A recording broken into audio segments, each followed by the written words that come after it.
Boa noite, meu povo. Bem-vindos a mais um episódio aqui do Pod Mais Saúde.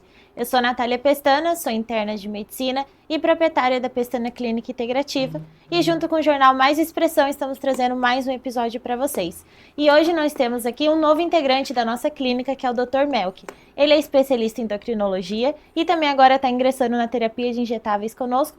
E hoje vamos falar de um tema que quase todo mundo em casa tem ou conhece alguém que tem, que é o diabetes.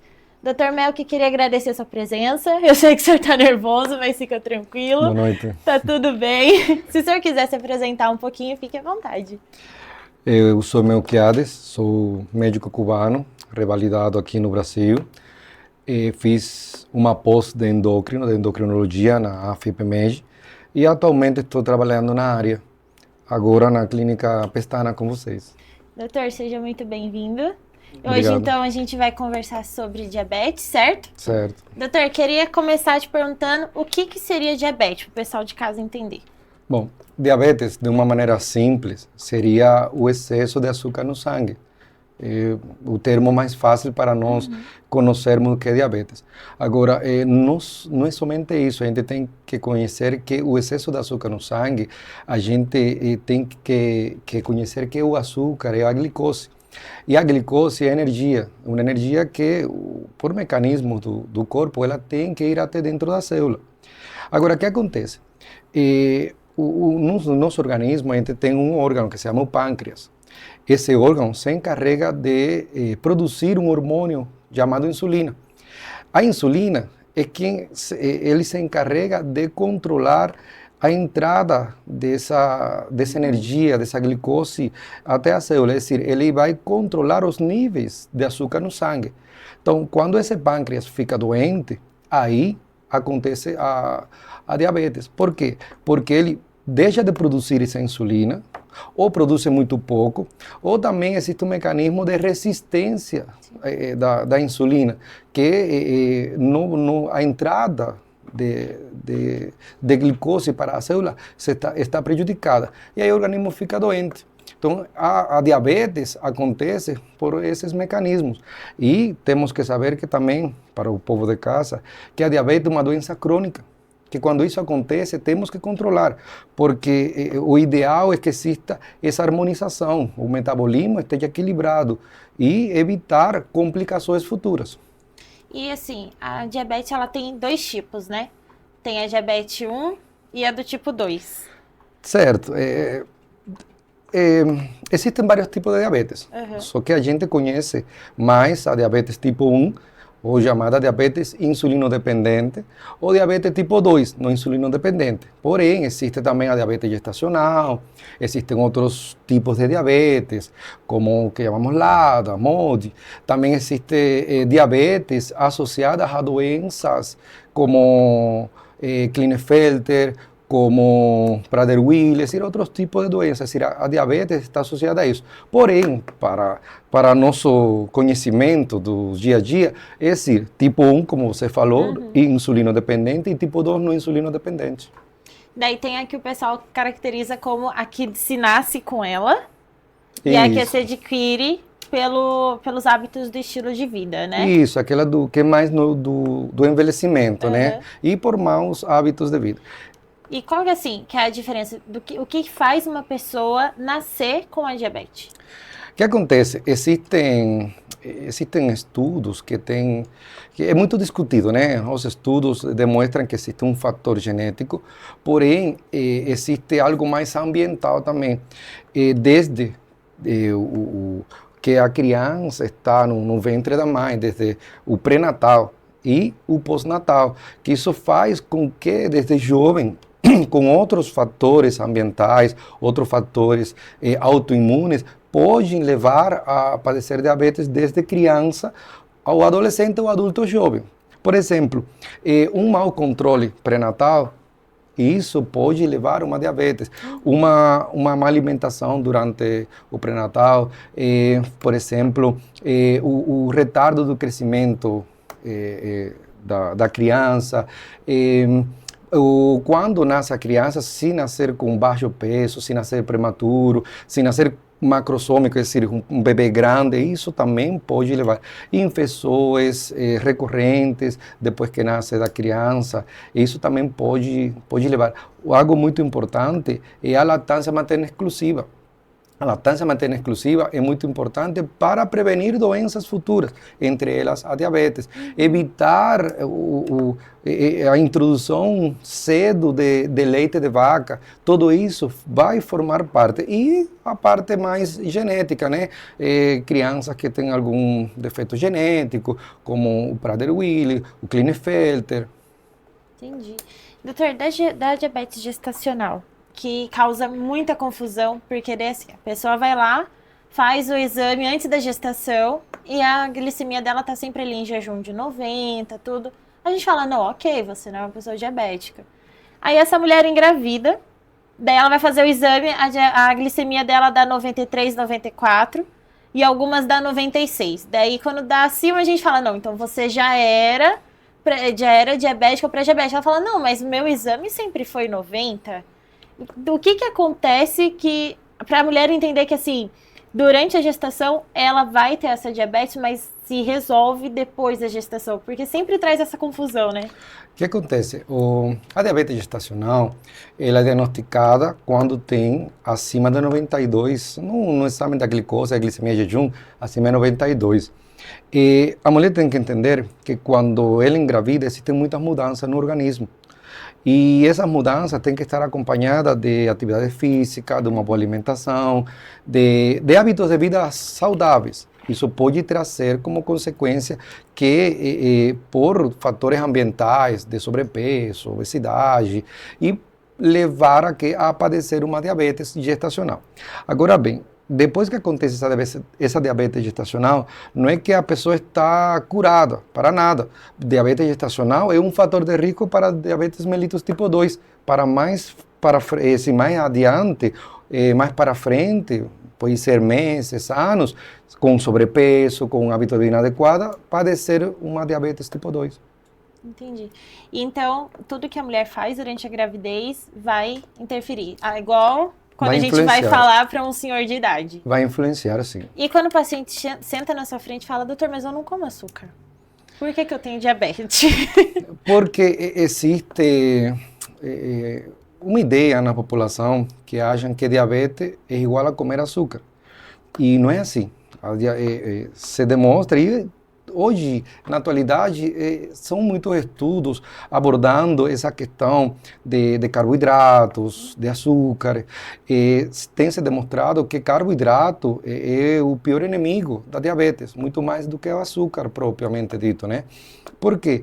Porque o organismo, ele, quando você ingere carboidrato, ele converte em açúcar no sangue. Então, os níveis elevados, com uma insuficiência, uma deficiência da insulina, pode levar a diabetes. E realmente a população tem que entender que o ideal é ter um hábito de vida saudável. Nós devemos mudar nosso estilo de vida. Por quê? Porque com o passar dos anos, com o envelhecimento, a gente cada dia está mais exposto a fatores de riscos.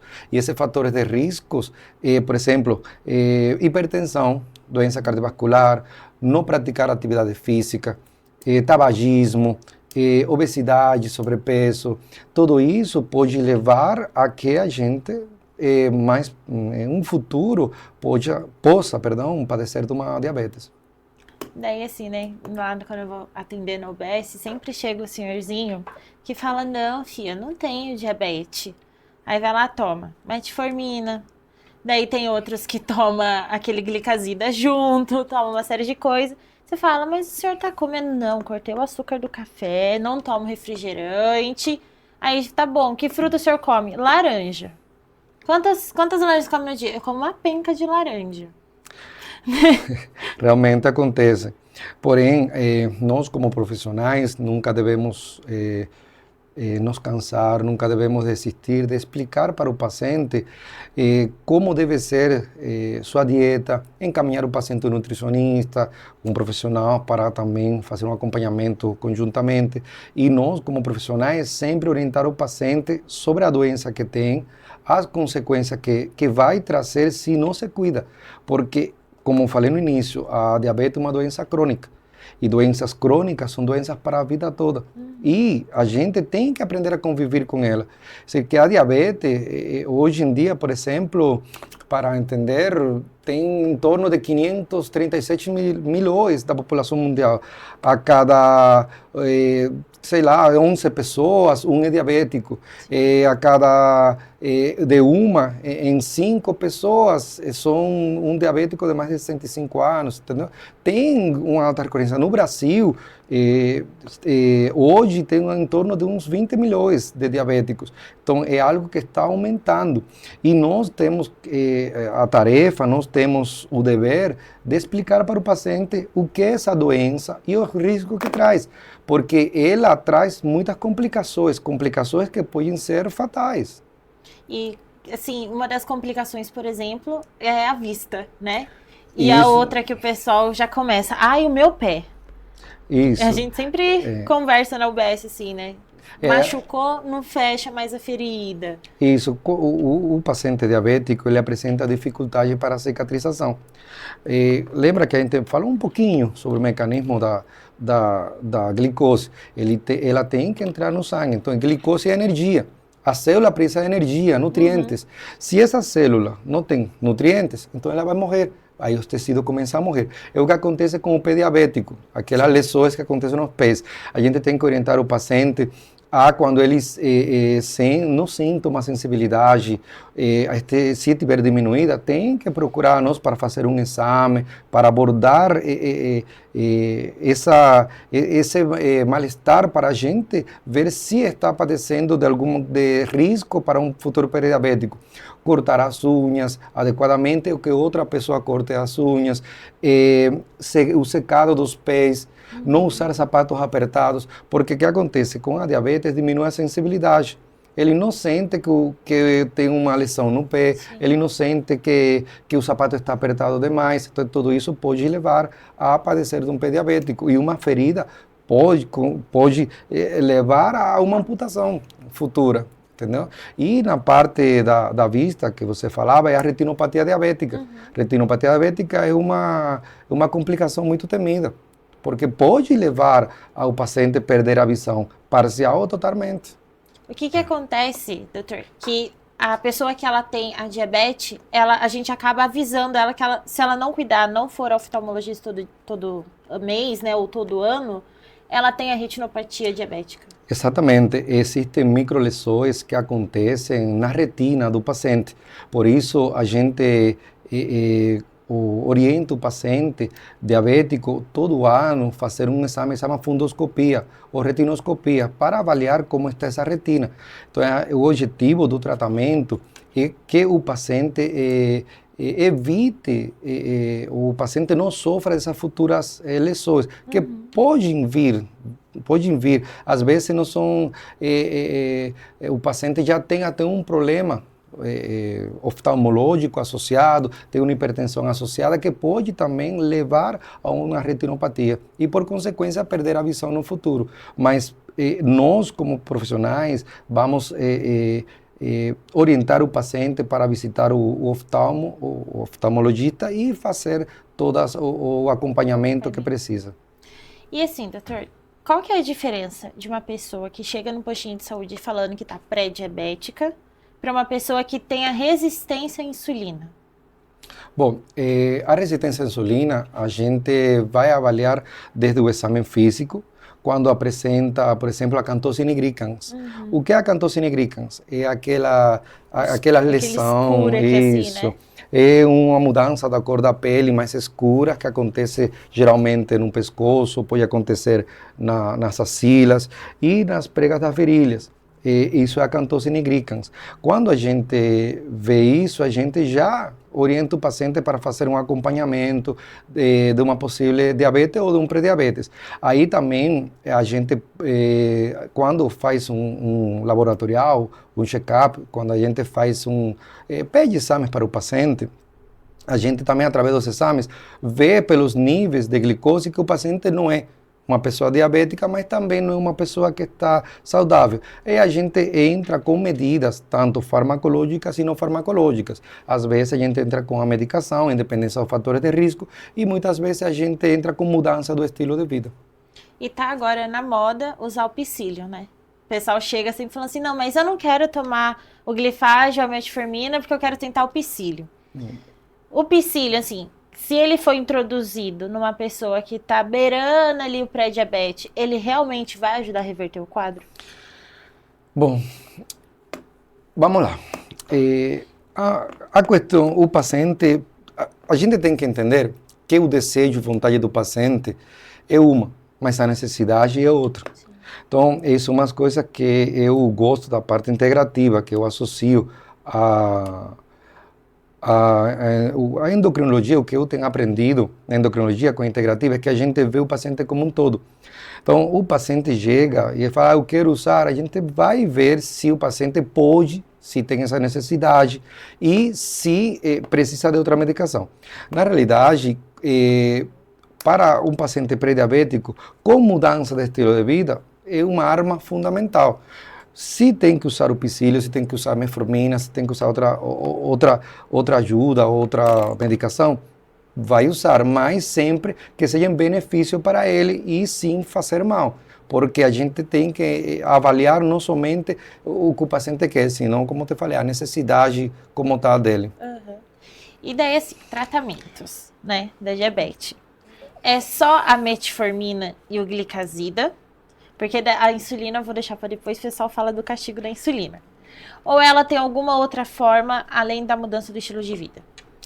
Medicações tem vários grupos de medicações, tá? Não é somente metformina ou glicazida. Só que a metformina é uma medicação muito valiosa. A metformina, ela tem propriedades que favorecem a saúde do paciente. Por isso é que quando chega a maioria de nós médicos indicamos metformina, independente se o paciente tem indicação ou não. Uhum. E a questão da insulina, como você falou, depois a gente fala sobre a insulina. Mas existem outras medicações que são favoráveis para o controle. Agora a dapaglifosina, né? Já tem dapaglifosina, empaglifosina, tem várias medicações que a gente pode associar para o acompanhamento do paciente. Daí tem sempre aquele paciente, doutor, que é igual da pressão alta, aí fala, não, filha, eu não tô tomando mais remédio, que minha pressão tá ótima. Minha pressão ficou 12/8, parei de tomar o remédio. Tem sempre o paciente diabético que faz a mesma coisa. Já aconteceu. Às vezes, no consultório, o paciente chega e fala que já não é mais diabético, não é mais hipertenso. O que acontece? Quando existe um bom controle com medicação, um bom controle com mudança de estilo de vida, existe algo que se chama remissão da doença ou controle da doença. Uhum. E quando isso acontece, o paciente está bem. Ele pode até parar de tomar a medicação um tempo, sei lá, um tempo às vezes curto, um tempo razoável, e está tudo bem. Porém, o organismo lembra que tem uma memória metabólica. Ele vai voltar a descompensar quando ele estiver estressado, quando estiver ansioso, quando começar a quebrar aquela mudança de estilo de vida que ele adotou mais saudável. Então, sempre recomendo ao paciente, se ele apresentar, por exemplo, desejo de que não quero usar a medicação, passar lá numa consulta, a gente ir controlando, fazendo exames e nunca parar a medicação por si só. Doutor, e a insulina? A temida insulina, que os pacientes chegam assim, pelo menos para mim, alguns chegam até a brigar quando eu falo, olha, eu vou ter que introduzir insulina para você. Porque eles acham que é um castigo ficar colocando a insulina, ficar aplicando, porque pelo menos aqui no nosso país se instaurou essa cultura de que se você usa insulina, você tá quase morrendo com a diabetes e virou um castigo. né? E tem duas insulinas. Eu falo pro paciente, eu vou te dar a NPH, que ela vai liberar devagarzinho, tudo. Só que você vai ter que fazer mais picadinha. Daí fala, não, eu quero a outra. Que daí então eu só pico uma vez. Qual que eu uso primeiro? Eu começo sempre com a NPH ou já tá com a regular no paciente? Tem alguma indicação de uma para outra? Isso depende de paciente para paciente. Realmente, insulina, existem insulinas rápidas, ultra rápidas e insulinas lentas. Tem vários tipos de insulina. A escolha da insulina não é só uma escolha porque o médico fala, vai tomar insulina porque quer, para nada. A gente faz o acompanhamento do paciente, a gente avalia como estão os exames do paciente, a gente avalia fatores de risco do paciente e, conjuntamente com o paciente, a gente apresentando a importância de usar ou não a insulina no momento, o paciente e nós, como profissionais, vamos estabelecer o melhor tratamento para ele, porque a gente sempre tem que avaliar o que o paciente precisa, mais do que tudo isso, o que o paciente precisa. E conjuntamente com a vontade dele, que às vezes ele não quer usar insulina, às vezes ele tem medo da picada, tem alternativas hoje de usar às vezes uma vez ao dia, usar somente 2 vezes ao dia, e aí a gente vai associando insulina, geralmente insulina rápida, com uma insulina mais lenta, para manter os níveis de glicemia, de glicose em sangue, bem em valores permissíveis, em valores ótimos, que a gente, ou valores que a gente fala, aqueles valores, aquelas metas que a gente não, que a sociedade brasileira, as diretrizes orientam que devem estar no paciente. E assim, para iniciar a insulina, tem algum critério que o paciente tenha que ter?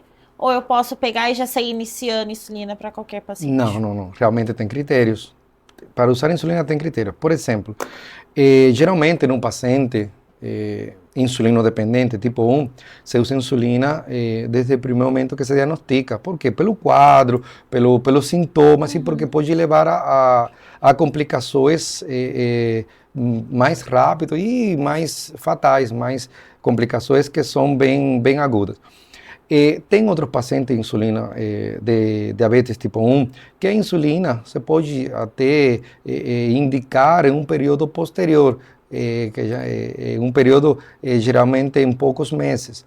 Mas já no paciente tipo 2, que a gente trata via oral, a gente avalia a introdução de insulina em dependência do exame laboratorial, em dependência de como está o paciente, se está compensado ou não, e principalmente se a gente vê que nos exames ele mantém os níveis alterados que com mudança de estilo de vida, que com tratamento via oral não estão nos níveis que a gente, nas metas que a gente gostaria. Então aí a gente avalia a introdução de insulina, mas sempre personalizado. Não é algo que a gente fala, todo paciente vai usar porque eu quero, não. Sempre é individualizado. E quando que um paciente ele é caracterizado com diabetes? Chega um senhorzinho assim, fez o exame de sangue, a partir de qual número ali de valor de diferença ele vai ser considerado? O que acontece? Para a gente falar hoje, as diretrizes falam que para um paciente, a gente falar, chegou na consulta, é diabético, a gente vai fazer 2 exames diferentes e tem que estar com valores alterados. Por exemplo, na glicemia de jejum é 126 e no exame de hemoglobina glicada 6,4. Esses valores já caracterizam diabetes. Também existem pacientes que têm aqueles sintomas que chamam polis, aquela que dá uma fome excessiva, que dá uma sede excessiva, que o paciente está com uma perda de peso inexplicável, o paciente apresenta visão turva, o paciente apresenta urina em excesso, junto com valores alterados, também diagnostica uma diabetes. E naqueles casos que o paciente chega no BS, ele não sabe se ele tem diabetes, nada, ou em algum consultório, falando que na calcinha ou na cueca tava com formiga. isso é sinal de que está com açúcar elevado? O que acontece? É um sintoma típico, mas um sintoma típico não caracteriza uma doença. Aí a gente faria uma anamnese, faria um exame físico, a gente, durante a consulta, a gente procuraria informações além disso para ver se tem mais sintomas que possam fazer suspeitar de uma possível diabetes. E aí, então, através dos exames laboratoriais, a gente investigaria para ver se tem ou não presença de uma diabetes. Lembrando que pelo Ministério da Saúde e pela Organização Mundial, a gente a partir dos 45 anos, uma pessoa saudável tem que fazer o rastreamento para diabetes. Já quando tem uma obesidade, já quando tem um sobrepeso, tem que ser em qualquer idade, sempre associado a fatores de riscos, como te comentava no começo. Por exemplo, família de primeiro grau com diabetes mellitus, se tiver uma pessoa que tem uma doença cardiovascular, se não praticar atividade física, sempre isso vai levar a nós, como médico, a pedir os exames para a gente investigar, rastrear se tem presença ou não de diabetes. E doutor, aquele negócio da banana, quando o paciente vai comer, é verdade que a banana prata, ela é pior para o diabético? O que acontece? São coisas que não tem um estudo, um embasamento científico, entendeu? Então, é de povo. Então, a gente vê que realmente tem uma incidência, mas não é uma coisa que tem um estudo demonstrando isso, entendeu? Não tem um estudo, um embasamento científico que te fale, olha, isso é uma realidade. Então, vamos a formular outro. Doutor, na integrativa, como que dá para a gente tratar a diabetes de uma forma um pouco mais diferenciada da medicina convencional? O tratamento em si, vai ser praticamente o mesmo.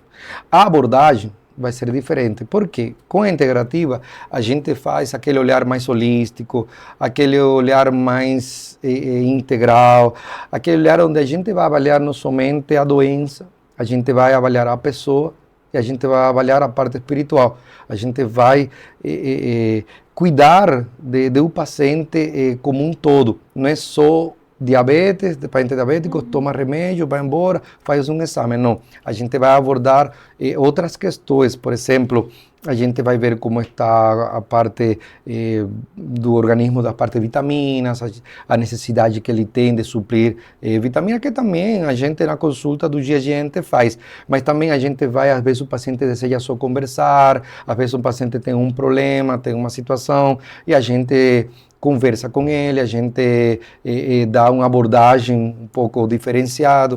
Tá? Doutor, e o paciente que tem diabetes, ele tem alguma deficiência de vitamina específica? Não é que tem uma deficiência de vitamina específica. Que acontece? Paciente diabético, quando ele não se cuida, como qualquer outro paciente, pode apresentar deficiência de vitaminas, tá? No organismo. Não tem algo específico, que porque é diabético não tem tal vitamina, não para nada. Pacientes diabéticos, eu trato pacientes diabéticos que estão muito bem, mas são pacientes que se cuidam, que têm mudado seu estilo de vida, que têm uma alimentação adequada, que têm uma suplementação também oportuna e adequada, em níveis que a gente permissível, que a gente quer. E uma vez diabético? Sempre diabético. Sempre diabético. O pâncreas, quando ele começa a ter a deficiência da produção da insulina, né? E a gente entra na questão de esterilizar essa insulina, né? Então, eu estou dando para o paciente usar. Isso afeta em alguma coisa ou vou, na verdade, ajudar o pâncreas a dar uma recuperadinha na questão da insulina? O que acontece? O pâncreas é um órgão que ele, quando fica doente, ele pode ainda ter reservas dessa insulina e, mediante o tratamento, mediante o controle, ele pode manter a reserva por muito tempo. Mas, às vezes, o pâncreas ele não produz insulina e a gente tem que usar insulina a vida toda. Você vai substituir. O que ele deveria produzir, você vai ofertar para o paciente através da insulina externa, é decir, através da aplicação. Então, no caso, assim, quando o pâncreas ele começa a ter deficiência da produção, ele não é uma coisa que ele ele se recupera e volta a produzir como lá atrás. Ele continua com a reserva e vai manter Exatamente. aquele nível estável. Exatamente. Tá ok. Doutor, queria te agradecer pelo seu tempo. Eu sei que o senhor tá um pouco nervoso, mas espero que tenha gostado de participar aqui conosco. Gostei. Se o senhor quiser falar para essa câmera algum recado, deixar o seu Instagram, fique à vontade que é o seu momento.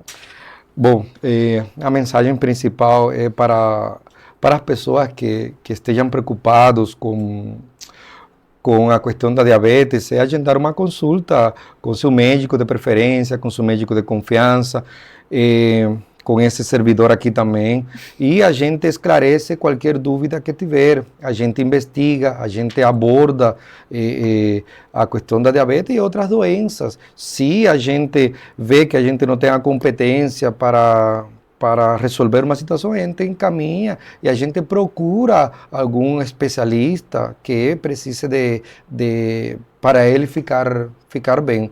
E, bom, que os pacientes sigam nosso Instagram e eu espero trazer outros temas e se tiverem dúvidas, eles podem perguntar e a gente esclarece.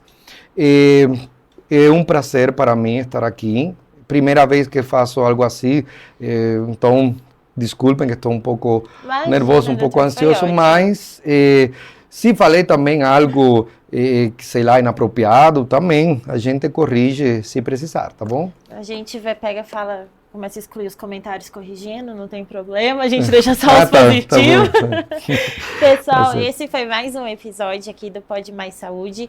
Sigam a gente no Instagram, vamos deixar também o Instagram do doutor, vocês podem estar entrando em contato com ele. Ele atende na nossa clínica, também atende fora, faz teleconsulta, a gente dá todo um jeitinho.